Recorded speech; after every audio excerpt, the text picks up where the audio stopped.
वो तुम्हारे साथ डबल गेम खेल रही है। डबल गेम खेलना एक इडियम होती है। इसका क्या मतलब होता है? एक हफ्ते में तुम पिंक ऑफ कंडीशन हो जाओगे।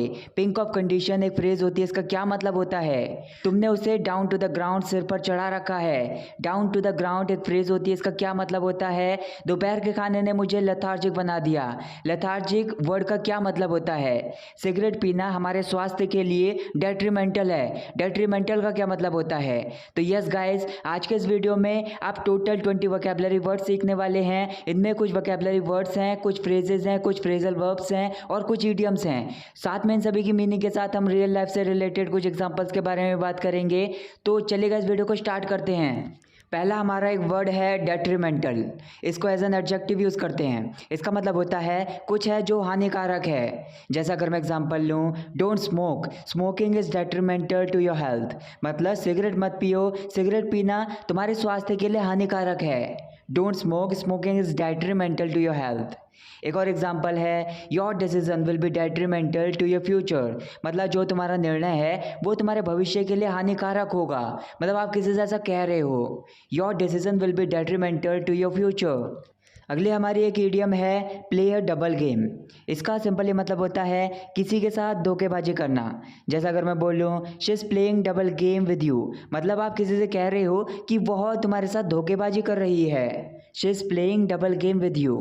एक और एग्जाम्पल है, I will not spare her to play double game with me. मतलब मैं उसे मेरे साथ धोखेबाजी करने के लिए नहीं छोड़ूंगा। I will not spare her to play double game with me. Next हमारी एक फ्रेज है द पिंक ऑफ कंडीशन। इसको हम किसी पर्सन के लिए बोल सकते हैं कि कोई पर्सन है वो अच्छे स्वास्थ्य में है या फिर भला चंगा है। तो जैसे अगर मैं बोलूँ, you will need 1 more week to get into the pink of condition. मतलब तुम्हें एक हफ्ते की और ज़रूरत है भला चंगा होने में या फिर अच्छे स्वास्थ्य में होने के लिए। You will need 1 more week to get into the pink of condition.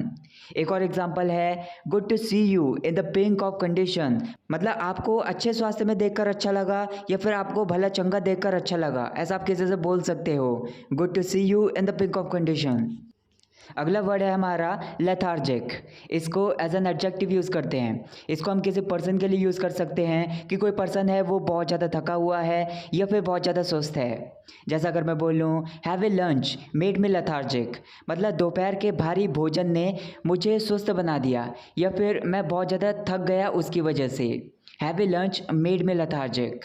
एक और एग्जांपल है, I am feeling lethargic, a chocolate will help me to get rid of it. मतलब मैं बहुत ज़्यादा सुस्ती भरा महसूस कर रहा हूँ या फिर मैं बहुत ज़्यादा थका हुआ हूँ, तो एक चॉकलेट इससे छुटकारा पाने में मेरी मदद करेगी। I am feeling lethargic, a chocolate will help me to get rid of it. अगली हमारी एक फ्रेजल वर्ब है असिस्ट इन।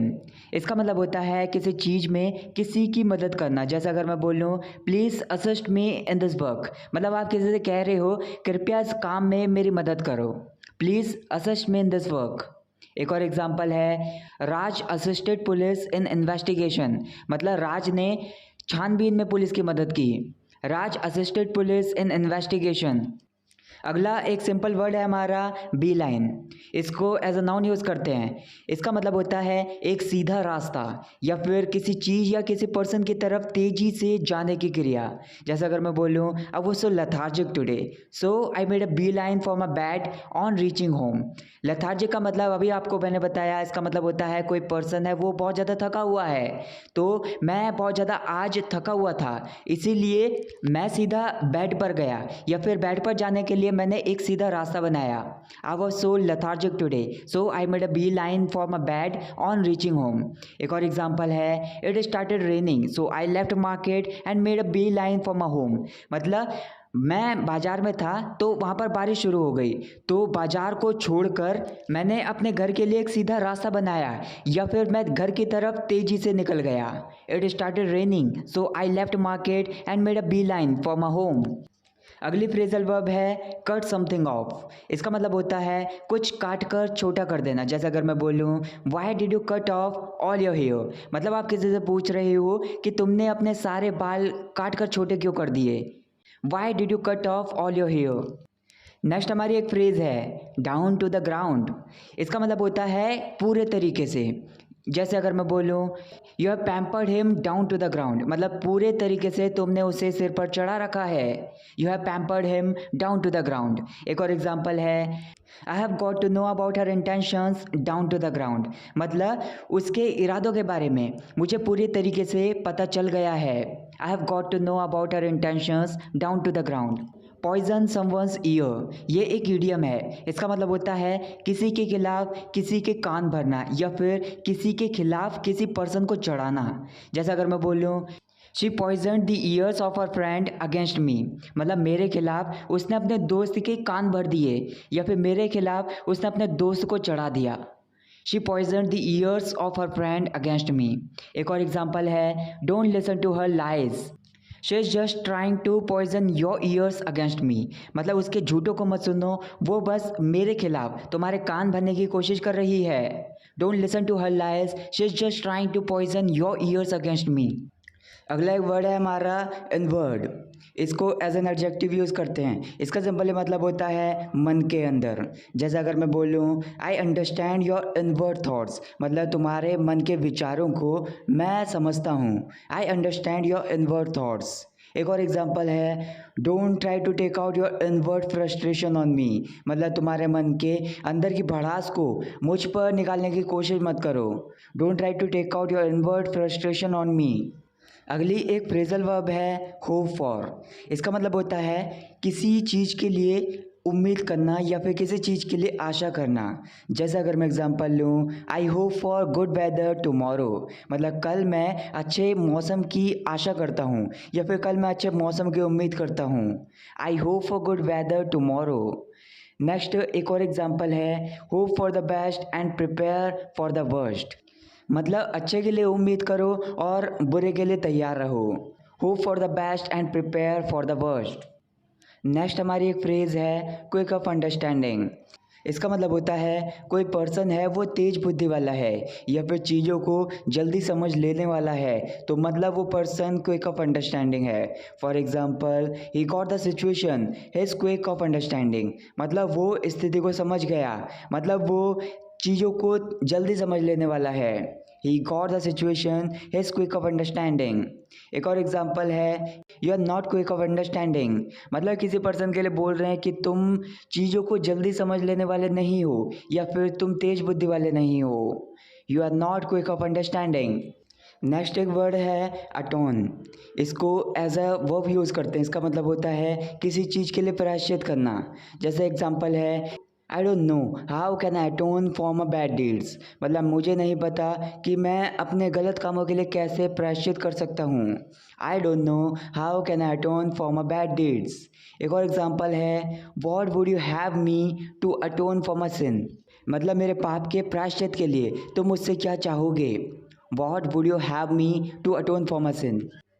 अगली एक फ्रेज़ है ऑन बिहाफ ऑफ। इसका मतलब होता है किसी की तरफ से। जैसे एग्जांपल है please say sorry to her on behalf of me, मतलब कृपया मेरी तरफ से उससे सॉरी कह देना। Please say sorry to her on behalf of me. एक और एग्जांपल है I spoke on behalf of that girl, मतलब उस लड़की की तरफ से मैंने बोला। I spoke on behalf of that girl. अगली फ्रेजल वर्ब है रन इनटू समबडी या फिर रन इनटू समथिंग, मतलब अचानक से बिना किसी उम्मीद के कोई चीज़ मिल जाना या फिर अचानक से बिना किसी उम्मीद के कोई पर्सन मिल जाना। For example I ran into one of my school friend in the market, मतलब बाज़ार में अचानक से अपने स्कूल के एक दोस्त से मैं मिल गया। I ran into one of my school friend in the market.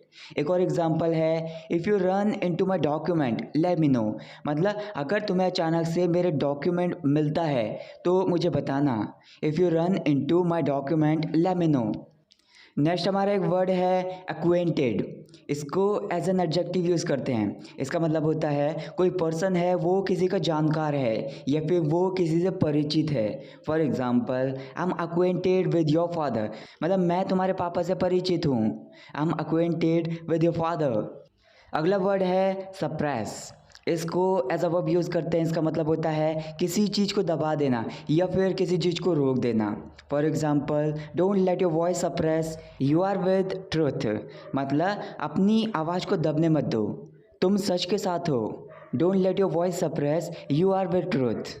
एक और एग्जांपल है, I had momos this evening so it suppressed my appetite. मतलब आज शाम को मैंने मोमोज खा लिए तो इसकी वजह से इसने मेरी भूख को दबा दिया या फिर इसने मेरी भूख को रोक दिया।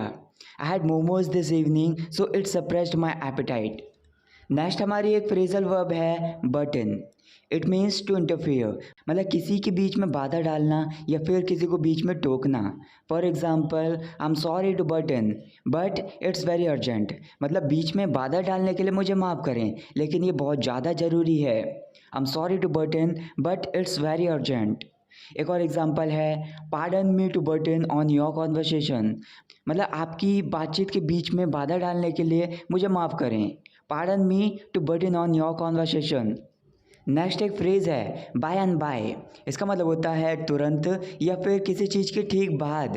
जैसे अगर मैं एग्जांपल लूँ, she arrived by and by after my friends left, मतलब मेरे दोस्तों के जाने के ठीक बाद वह पहुँची या फिर मेरे दोस्तों के जाने के तुरंत बाद वह पहुँच गई। She arrived by and by after my friends left. एक और एग्जांपल है, electricity went off by and by when you arrived, मतलब तुम्हारे पहुंचने के ठीक बाद लाइट चली गई। Electricity went off by and by you arrived. अगली एक फ्रेजल वर्ब है फॉर्चुनेट इन। इसका मतलब होता है किसी चीज़ में भाग्यशाली होना या फिर किसी चीज़ में भाग्यवान होना।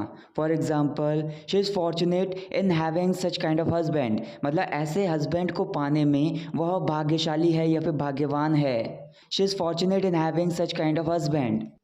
एक और एग्जांपल है, I am so fortunate in getting such support from my viewers, मतलब मेरे व्यूवर्स से ऐसा सपोर्ट पाने में मैं बहुत ज़्यादा भाग्यशाली हूँ। I am so fortunate in getting such support from my viewers. So that's it guys for this video. Guys मैं जानना चाहता हूँ कि आपने इस वीडियो से क्या नया सीखा। आपके जो भी वर्ड्स हैं जिन्हें आप चाहते हो कि मुझे अपनी नेक्स्ट वीडियो में लेने चाहिए तो उन्हें भी मुझे कमेंट करके ज़रूर बताएं।